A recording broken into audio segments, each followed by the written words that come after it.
This program is designed to provide general information with regards to the subject matters covered. This information is given with the understanding that neither the hosts, guests, sponsors, or station are engaged in rendering any specific and personal, medical, financial, legal, counseling, professional service, or any advice. You should seek the services of competent professionals before applying or trying any suggested ideas.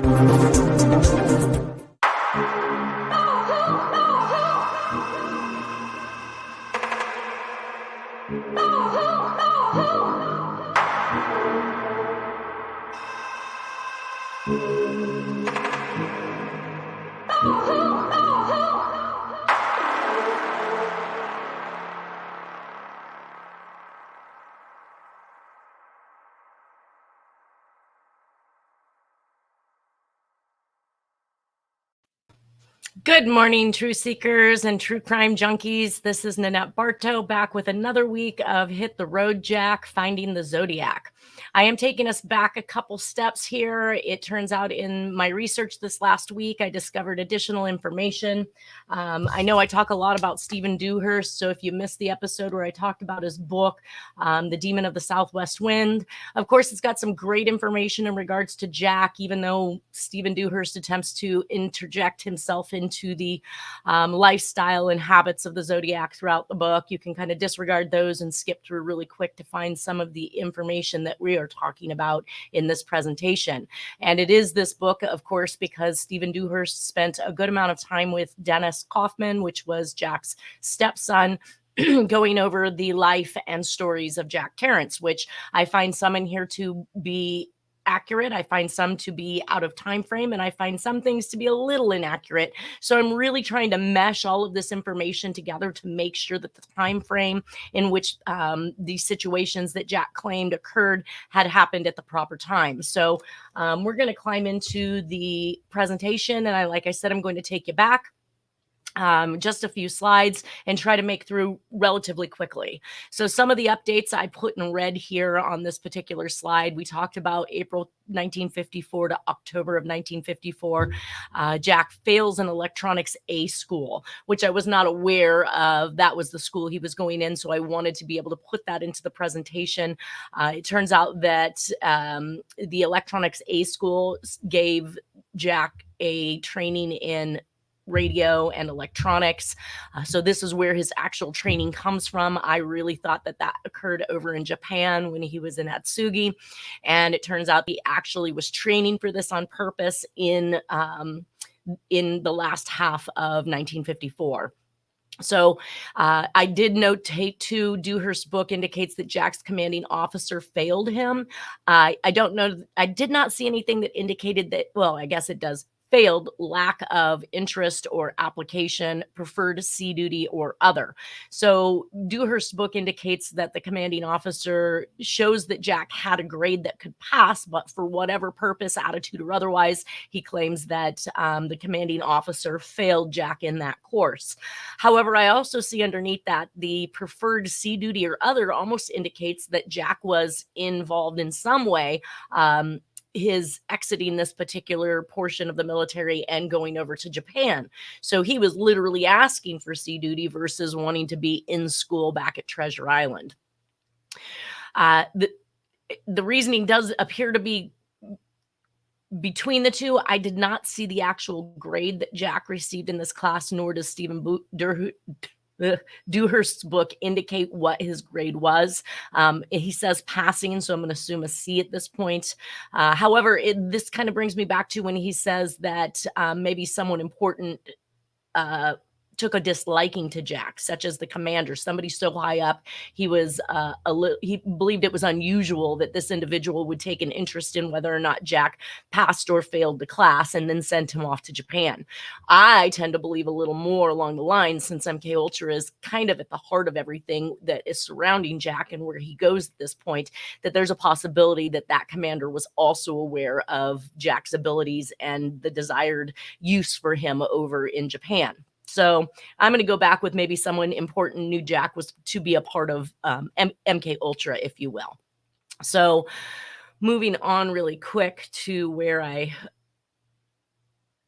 Okay, so again, apparent there's a chance that in late 54 before going to Japan or early 1955 after Jack returns, Jack and his brother had a run-in with the San Francisco Police Department. We talked about this a few slides ago.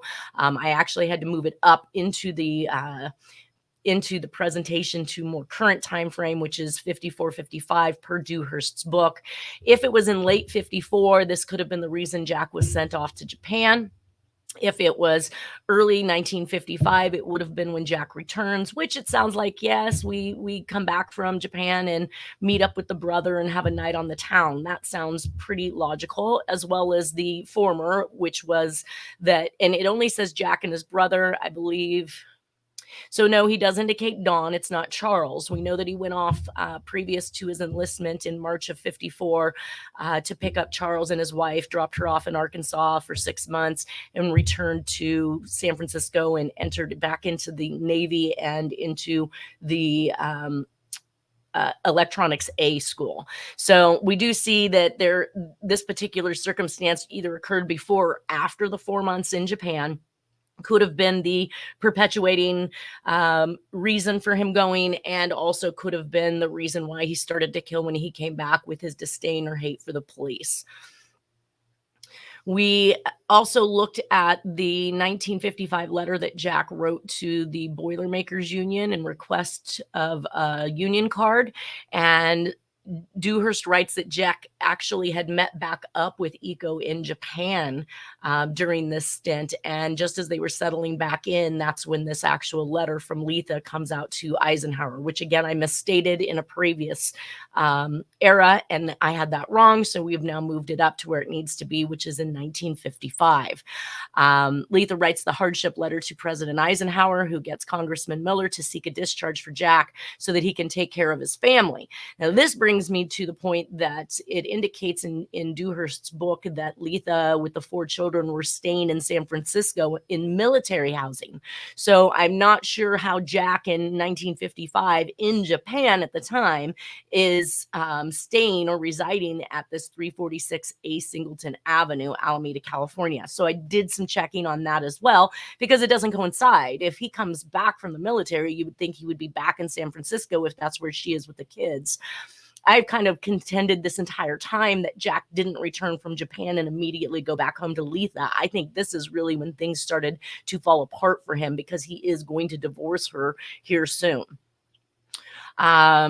We know that the Zodiac Jack also used a lot of the Eisenhower stamps on his envelopes. Anywhere from 2 to 6 of these particular stamps were used.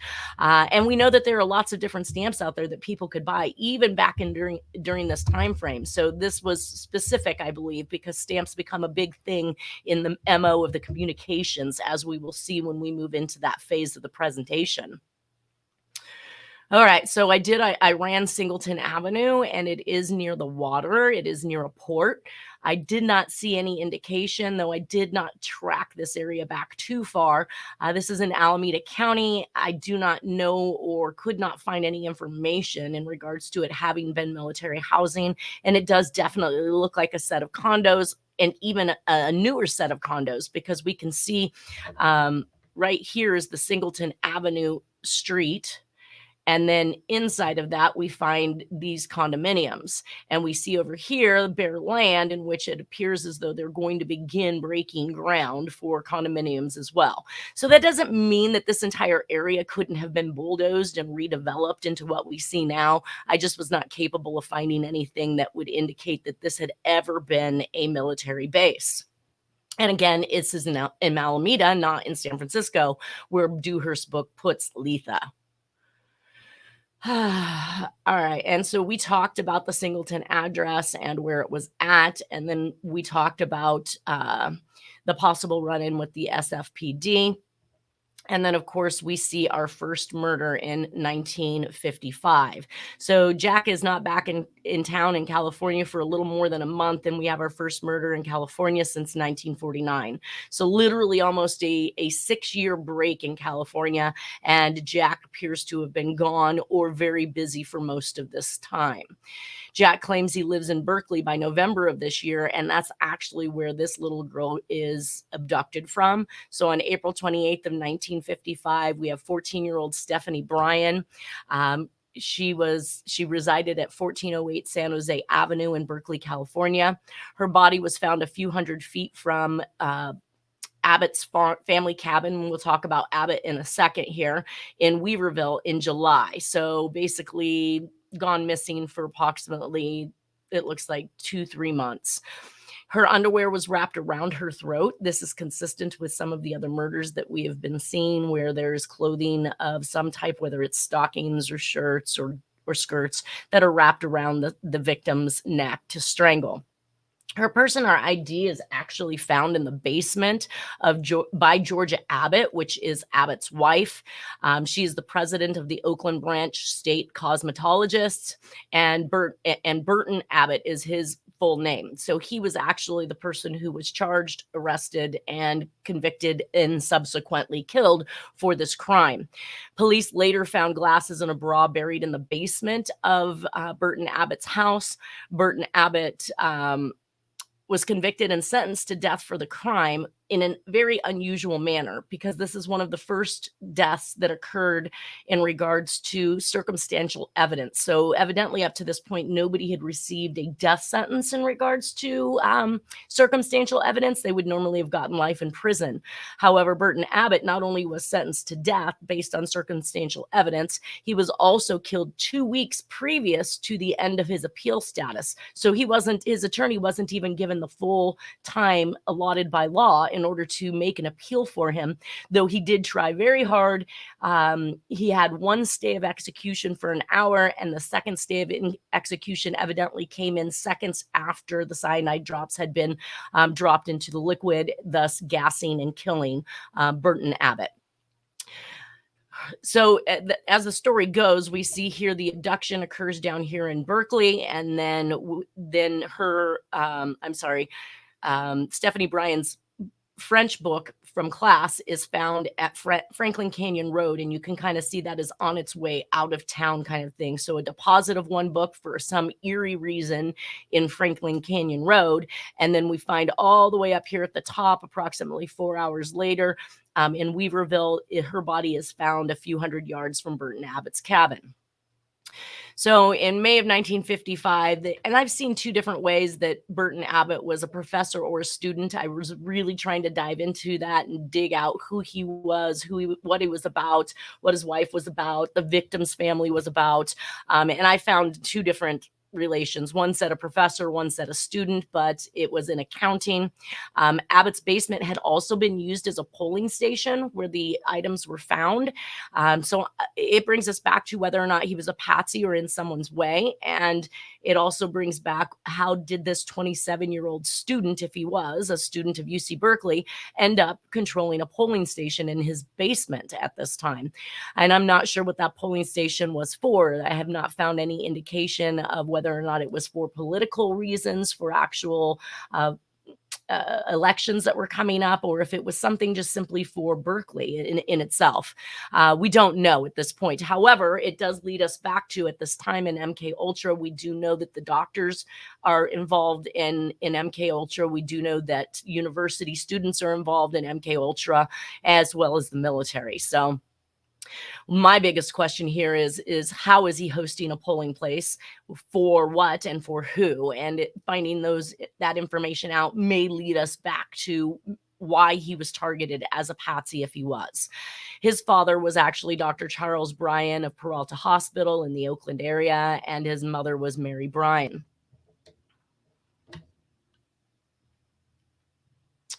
So by April of 1955, I have nothing listed for Jack.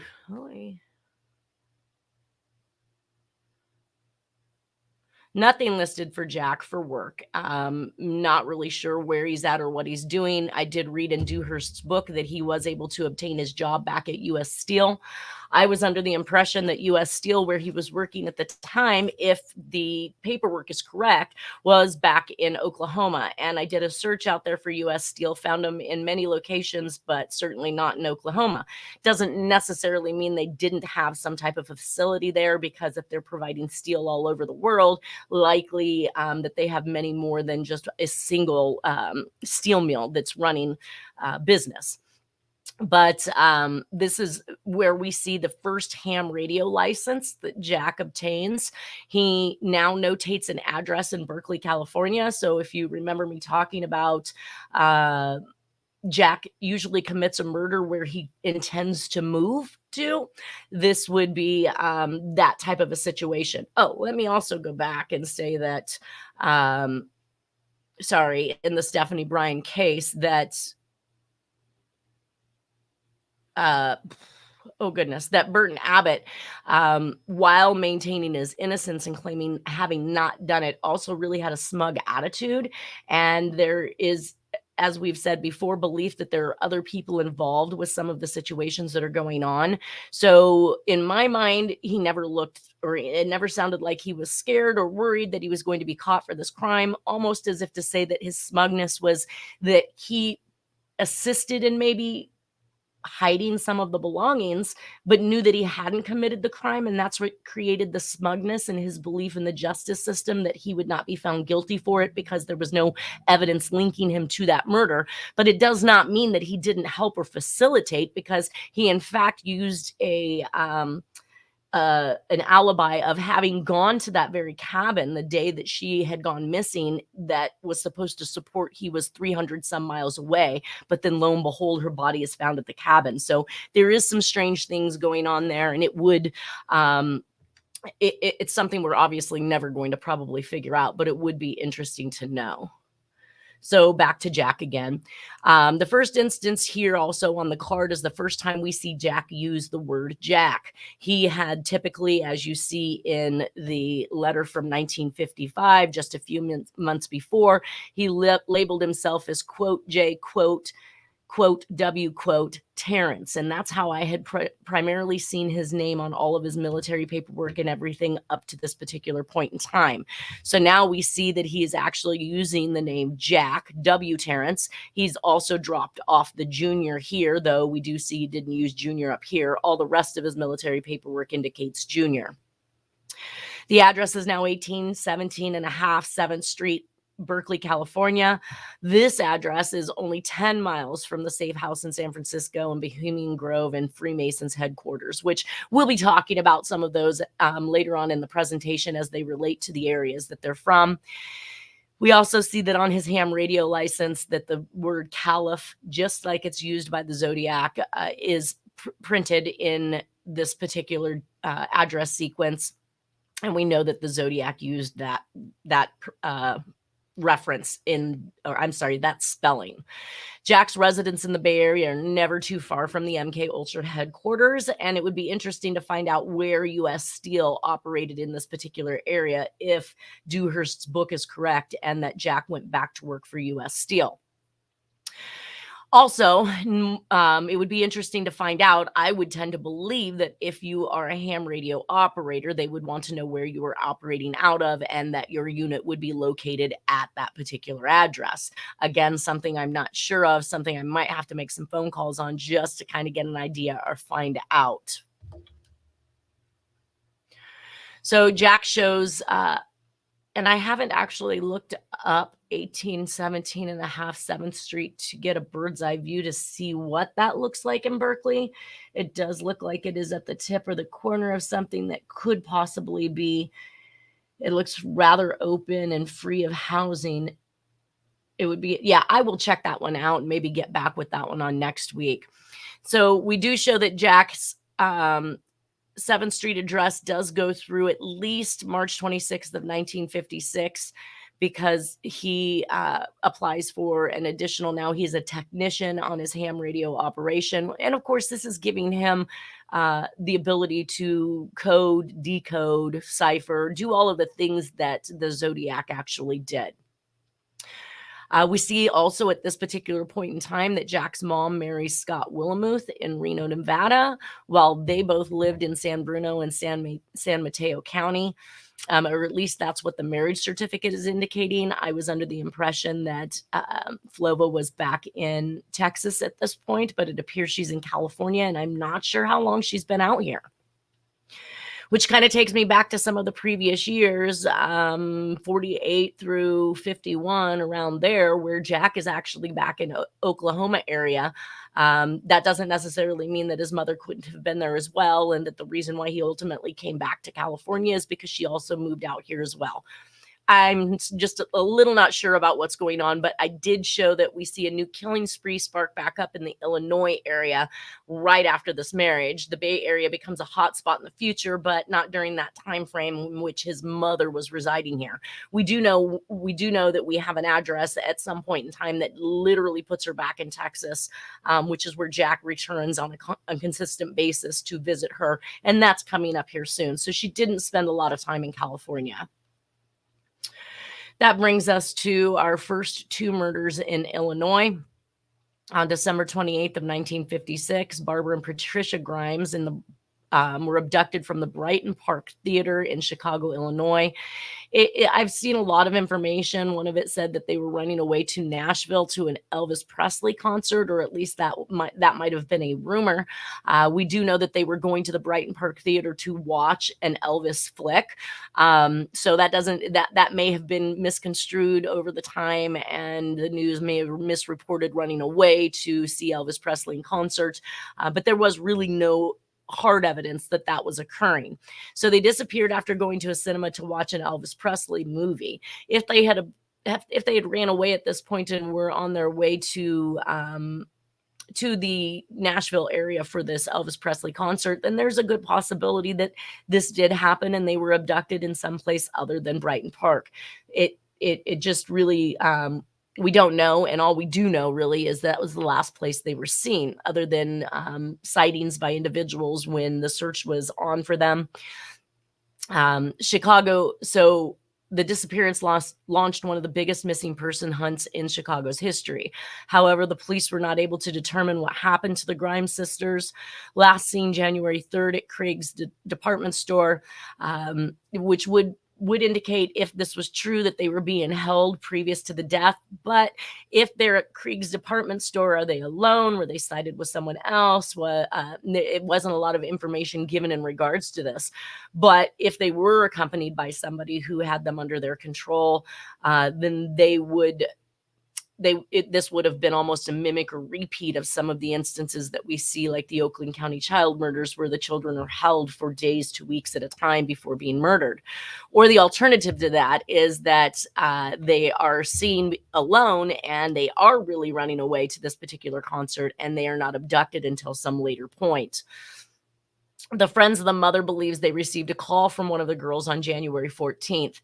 This can also be an indication, as we saw in the Atlanta, Georgia child murders, where the victim was given an opportunity to call home and speak to their parent. Not unusual, but this also leaves them alive at least a few more days longer, and a good chance that they were not technically abducted or killed at this point on January 14th. The double homicide like Thames and Binnaker, which is back in South Carolina, which we will kind of see a little more in the future as the body count grows. Her father is Joseph, a union truck driver, and her mother was Loretta, clerk of Park Davis County. So basically, they have decent jobs, but it's said that they are lower level society, or poor and happy, as I read one of the articles. So now they find the bodies on January 22nd in 1957 on German Church Road in Willow Springs, Illinois. The coroner, Harry Gross, at the time chief investigator for Cook County Coroner's Office, found an icy layer on the girls' bodies, which would not have occurred until at least January 7th. So the acclimate weather is now indicating or dictating that while they went missing on December 28th, it would not have been possible for their body to have been covered in a thin layer of ice unless they were alive and warm when they were put into the snow, number one, and that inclement weather did not occur until after January 7th. So we do have the girls alive for a little bit. We just don't know if they are kidnapped and being held, or if they're still running away and then kidnapped at some point after January 7th. So the girls' bodies would not have received that icy layer. It would not have occurred until at least January 7th, when the temperatures reached a freezing point that would react with the girls' warm bodies to create that icy layer. So this coincides more with a January 14th call from one of the girls that likely they were still alive on January 14th. Because of this, they would have had to have been set out in their bodies warm at the time it was set out, and they were found on the 22nd with this icy layer on their body, which would indicate that they were dumped the night before, or the early morning hours of the 22nd, in order for that to occur. So this also would coincide more, again, with the January 14th and the keeping of the victims for some time. Believed to have died from secondary exposure to either intoxication, poisoning, or being drugged. We know that drugs and poisonings have become an apparent MO and will be a theme of the Zodiac killer as well. And we saw it occurring with H.B. Tennyson, and here in the future with Marilyn Monroe and some other people, where drugging or overdosing the individual is the cause of death. So there's no fatal wounds on either of the children. Barbara has signs of sexual intercourse and 3 puncture wounds in her chest, believed to be from an ice pick. So I have discussed before the ice pick type tool that was used to inflict the wounds on some of the victims. They also indicate when the 3-inch knife has been used to puncture the hearts of 2 individuals that it could have been an ice pick. However, they did deem the tool to be a 3-inch by 1/2-inch blade to be the actual tool, or an ice pick, as they indicated. So we're going to hear more about ice picks as well. There's bruising on their bodies, which may have alluded to them being tied up or even hit or beaten to control. Rodent bites probably occurred after the bodies had been dumped, and the bodies were very clean, was indicated. So cleaning of the victims are continued. We've seen it in the lipstick killings. We've seen it in the bathtub murders. We will see it in the future in additional murders. Children. There was also information that indicated one of the girls had milk in her stomach, which they indicated she had not drank. They had not drank at the Brighton Park Theater, and it was not available at home, so it was not something that they were drinking at home. So that would conclude that the night of the 28th, that they were not abducted and killed on that particular night for sure. And it looks like they have a brother that I'll be looking for, James Grimes, 68 years old in 2013, who is probably still interested in knowing what happened to his sisters. The reason why I got into this is because of some of the extrinsic evidence on the outside. So the girls' bodies lay upon a flat horizontal section of snow-covered ground directly behind the guardrail. We are going to go through a stint of murders in the Santa Rosa area. That's what correlates to the Bohemian Grove, where the victims are found thrown over a guardrail. So we're seeing this early on, as early as 1955, but we're going to see more of it in a few years. Now, so directly behind the guardrail, which extended for just 10 feet before the incline of the embankment of Devil's Creek. So literally, the person probably at nighttime thought they were throwing them overboard, and literally was only able to throw them just beyond the guardrail because they were not capable of tossing this body over the side. Barbara lay on her left side with her legs turned sharply to the right. It is believed the sister had most likely been driven to this location in a car, with their bodies being dragged or lifted out of the vehicle, then placed or thrown behind the guardrail. The 3 wounds resembling those typically inflicted by ice picks were discovered upon Barbara's chest, and injuries resembling blunt force trauma were visible upon her face and head. While numerous injuries resembling bruises were discovered upon Patricia's face and body, the girl's father, Joseph Grimes, was driven to the crime scene to formally identify both bodies. So I just mapped this out to see where the abductions occurred. We see up here is Brighton Park, listed right at the top, and it is merely 11 miles from Ruth Casacchio's home at the time on Yale Avenue, which Ruth Casacchio's information was found inside of Jack's belongings. very old information at that. So why keep it? I have no clue. There's obviously some meaning behind Ruth Casacchio's home in order for him to keep this little tiny, I'm going to guess maybe 2.5 inch by 1 inch slip of paper that has the typewritten name and address of Ruth. So, and going into where the actual dump site was, we find that the German Church Road is where the bodies were dumped. So literally they're abducted up here in this particular area, brought all the way down to German Church Road where they're dumped. And then of course we see that that's a straight shot right back to Ruth Casacchio's home, again, approximately 17 minutes away. Not too far out for an individual to travel, but we do see that that is still kind of making the same distance and proximity of the murders as we saw in the lipstick killings, where Ruth Casacchio's home was approximately 17 miles from Edgewater and where the murders occurred. So it's just bringing us right back into the same general area, which I don't think is a coincidence. Is this particular area the only area in Chicago, Illinois in 20 years where unsolved child murders are occurring? I don't know. These happens to be the only ones I skipped across. So Jack's information on Ruth Casacchio puts her at the South Yale address at least through 1959.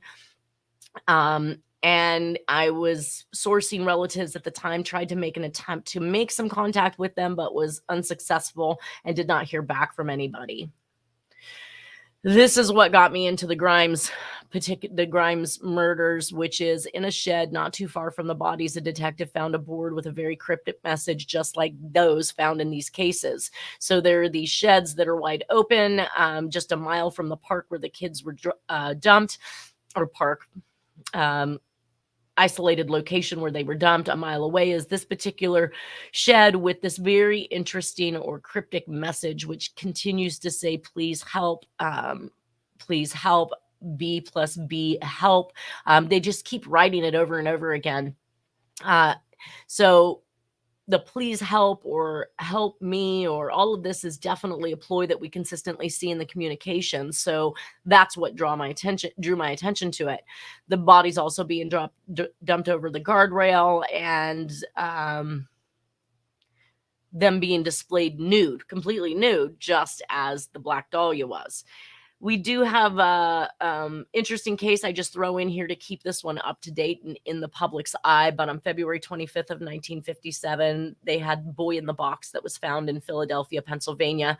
There had been widespread news, even shown on America's Most Wanted, trying to make an identification of this 4-year-old little boy.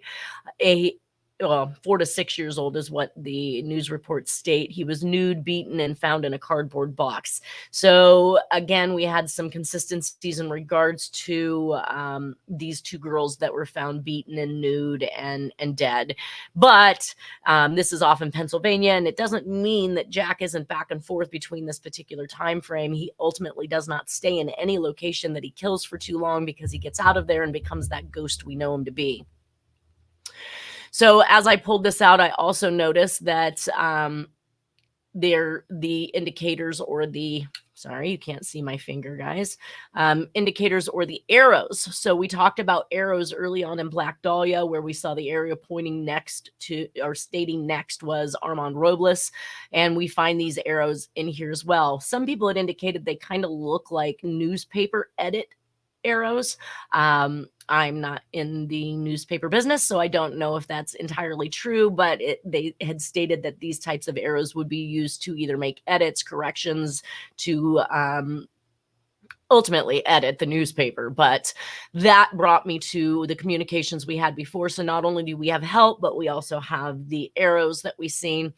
And I saw that in my research that there was a suspect whose handwriting was compared to a ransom note received by the girl's mother prior to discovery of the daughter's bodies.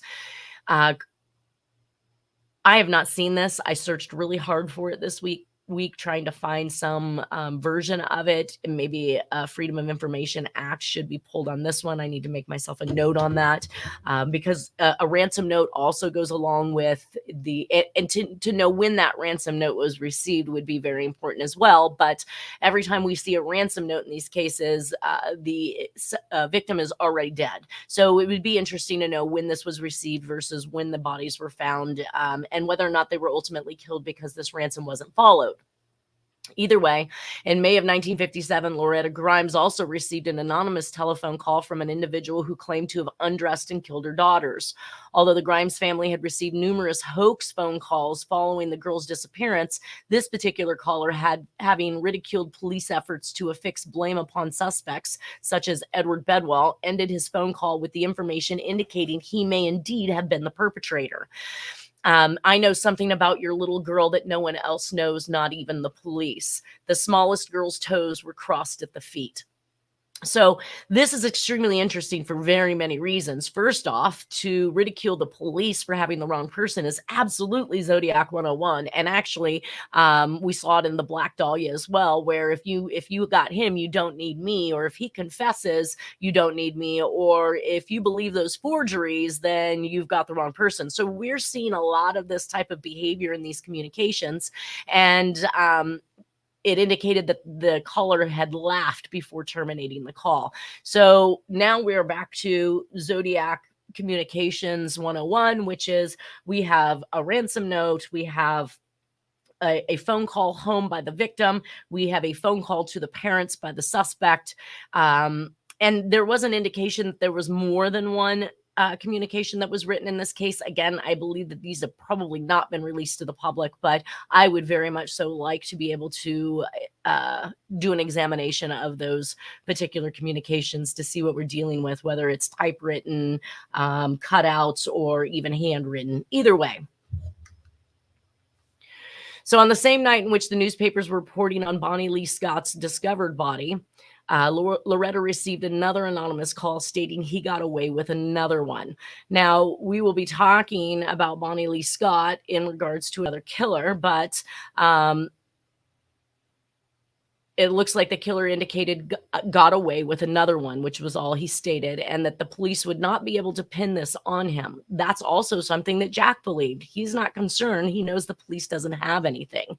Bonnie's remains were discovered less than a mile from the Grimes sisters, and she was also found nude. Melquist, I believe, is the individual who they believed was the killer, only served 8 years of his 99-year sentence before he died for the murder of Bonnie Lee Scott. So one of the beliefs, retired Detective Ray Johnson believes that Melquist killed the Grimes sisters, but that he also had accomplices. So again, we're hearing more about accomplices again. He thinks that Melquist had connections to the mob, which I've said all along, there is some type of underground syndicate involvement, whether it's media, mob, politics, and maybe a combination of all of these, because it seems to me by my research that these things run in tandem and one is just the same. The mob becomes the politician becomes the elite. So and who knows who owns and runs these media institutions. But Johnson is working on a documentary to publicize this case and gain further funding to work the case. It says, I would love to see the ransom letters sent in this case. We have purported phone calls taking credit and stating they have the wrong suspect, call home from the victim, and a ransom letter written with no intentions of returning the children. 2 different times of death are reported, as we indicated. One was 5 hours after abduction, but the evidence found inside the stomach of one of the girls is not consistent with that information, unless she had drank that milk within the 5 hours of the abduction of being abducted, and 7 hours before the bodies being discovered. So items in the stomach revealed that they had been given milk to drink and the bodies were cleaned, all signs of OCCK and Zodiac. And we talked about already the ice pick style wounds. So that brings us to March 19th of 1957 to 2/27 of 1958.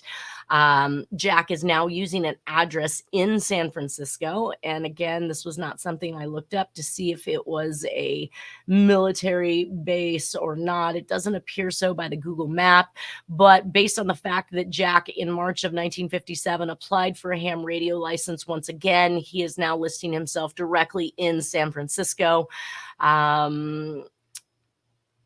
I did actually look up this particular location. I did not plot the map out, but it is indicated now to be the heart of a desirable Glen Park. It was a 4-bedroom, 4-bath. This must have cost a pretty penny at any time in its existence, especially being in San Francisco. And it's unclear as to how Jack was able to afford this particular property before working for GE. So I'm still wondering what Jack is up to. Could he have afforded this if he was at US Steel? I have no idea. But we do know that he reapplied for this license in February 27th of 1958, which would indicate that he was at this address for at least a solid year. And again, not knowing whether or not he could travel with this PA system and whether or not him listing this address truly means that he actually was in that area. But we do find that this address is only 8.6 miles from the San Francisco safe house used in the MK Ultra program with George White and Ira Feldman. Each move he makes at this point puts him a little bit closer to the safe house. So I still think that there's some involvement there. On February 27th of 1958, Jack receives his general amateur radio license that is good through March 26, 1961. It would be probative to know if the radio, like I said, required to reside at the address listed on the license, or if he could move freely with the system and be anywhere on the air with it that he wanted. But he can literally talk to people all over the world, which is kind of interesting. I don't know that this is a novelty for Jack. It sounded to me, based on some of the readings of Dewhurst's book, that he was extremely serious about it. And of course, very interested in coding and decoding and running this particular system. So March 1958 through June 61, I have actually lost where Jack may be, other than his last known address on the radio license. I know that I want to say that in 58, Dewhurst indicates that's when he goes to work for General Electric for the nuclear power plant in San Jose, but we'll see how that runs through. At this point in time, we know that, or at least based on what I have no last known address for him. Turns out Stephen Dewhurst's book has Jack landing the job in GE in 58, but I have no correlating evidence to substantiate this. His pictures show him there in 1962 and 1963, so that's the only solid evidence I have for that. We do have an additional murder on April 28th. I wanted to see how far these guys are off. So February 25th, 1 month later. So we are running kind of in tandem with Texarkana and some of the other murders, where the first one happens a month apart, and then we start to see them closer and closer together. So here we have the second one on April 24th of 1958. Really? Oh, that was the boy in the box. All right. So actually, it was almost 2 years apart. So we had the Barbara and Patricia Grimes murder in 1956. And then we move back into Springfield, Illinois. Now, again, if I haven't mentioned already, we have a key that goes to Springfield, Illinois, Rockford, Illinois, sorry. We have a phone book found in Jack's possessions that belonged to a Carol Settlemeyer, in which it revolves literally around the Springfield, Illinois area. And that's a very eerie story. This woman came up missing per her family for 30 years. So she just up and walked away without telling anybody anything. She had children and such. And I found her actually back out here in California. So when Jack leaves South Lake Tahoe, we find her in South Lake Tahoe. So something interesting going on there. But it does definitely relate back to Springfield, Illinois. So on April 24th of 1958, Mary Jane Hanselman went missing. 16-year-old sophomore at Sacred Heart Academy in Springfield, Illinois. She was bound with her own stockings. So again, right back to the California murders, and clothed in the uniform she was last seen wearing at a restaurant where she worked in Springfield. So left dressed as the other victims were in California, but strangled with her stockings. A dishwasher at the Georgian, the restaurant where Hanselman worked, was arrested, but there was insufficient evidence to hold him. I did find that her father was Howard Jurgens, I believe. So I was a little confused on figuring out who Mary Jane Hanselman was. It looks like she was also surnamed Jurgens Hanselman, and I'm not sure. Like I said, she wasn't married, obviously, being a sophomore, but I did find that her father's name is Howard Ralph Jurgens, and her mother was Emmeline Walsh Jurgens. And of course, I do show that her mother had married a couple different times, which probably alludes to how many last names we have going on there, but it's unclear as to how Hanselman played into this. I was not really able to find any information on what her parents did, I believe. Nope. Either way, on April 27th, 3 days later, Hanselman's body is found north of the fairgrounds in Springfield, Illinois. So she's bound with her own stockings. Clothing is used to restrict, just like California murders, raped and brutally murdered, which is exactly what occurred in the LA area. So on July 10th of 1958, 26-year-old Lieutenant Paul Whipke went missing in Monterey. This is just another interesting missing one, just like Gene Spangler. He's stationed at the Army at Fort Ord, Monterey Bay, so clearly in the California area. He is an aviator. He flies. Looks like we got about 5 minutes left here. It shows that he up and left the base in Fort Ord and had driven to Mojave Desert to White's Motel. He bought 14 gallons of gas there and was never seen again. 4 weeks later, a man did see Paul's car being driven by a man in a military uniform. And we do see the reporting of military uniforms or some type of uniforms used in some of these crimes, either to lure or help individuals feel safe when ultimately they were going to die. In the end, so we show here that Fort Ord is up in the Monterey Bay area, and the route that was taken down to Mojave Desert by Mr. Whipke, and then eventually his car is found here in Death Valley.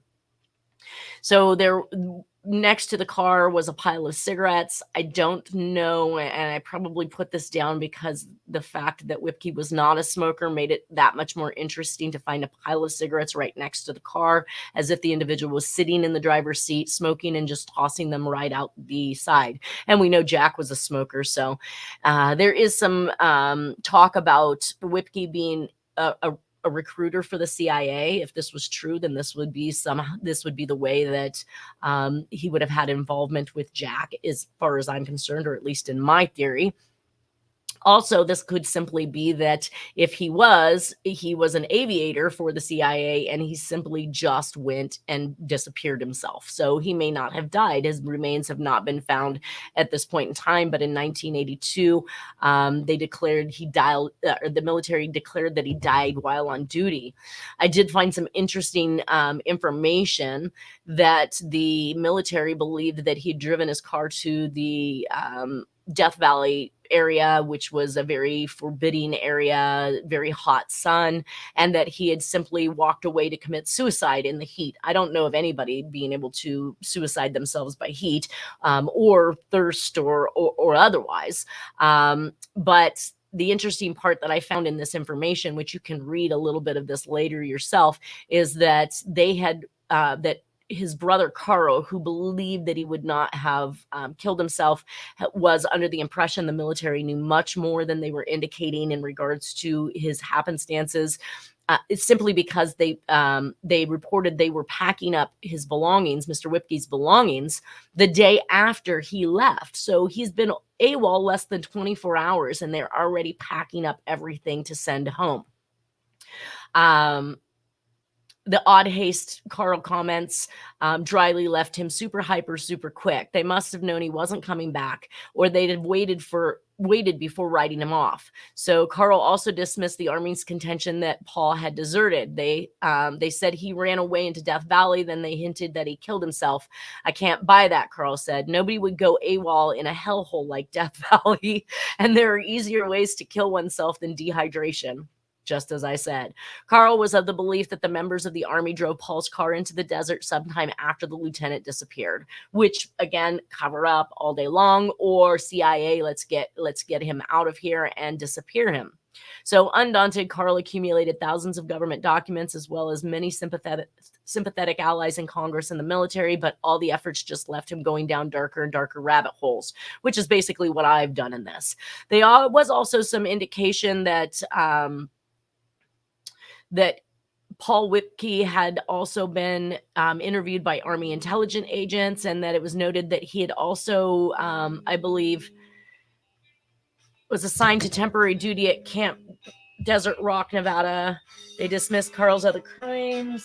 He was also supposedly subject to some bombings. We're going to have to get back to this. I have less than a minute left here, and I can't really find the point in this information where it indicates what he was up to. So Paul returned from Nevada.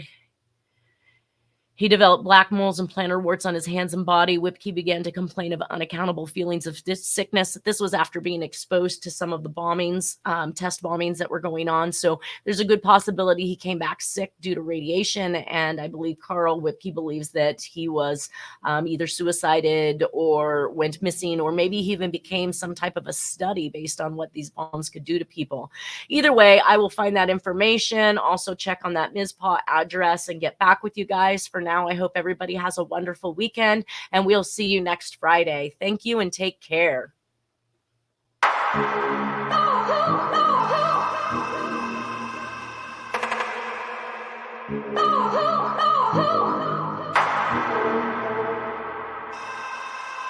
Oh,